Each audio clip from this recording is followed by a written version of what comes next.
મિત્રો, આજ આપણી ઓફિસે એક રત્ન કલાકાર ફરિયાદ કરવા આવેલો અને તે એની વ્યથા કહેતો હતો. અને એ કહેતો તે રડવા લાગ્યો અને એના આંખમાંથી આંખોડા પડવા લાગ્યા.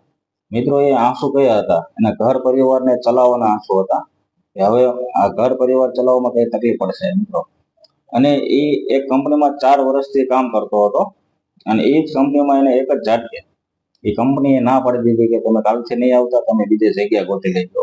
એ વાતનું એને બહુ દુઃખ લાગ્યું હતું કે મેં જ્યાં સુધી એને કીધું, જેવું કામ કેવું એને જરૂર હતી ત્યાં સુધી આપણે એને આપણી પાસે કામ કરાવી દીધું અને અત્યારે મને એક જ ઝાટકે ના પાડી દીધી. એ વાતનું એને બહુ દુઃખ લાગ્યું હતું. એટલા જ કારણે એ વ્યક્તિ અહીંયા રડતો હતો.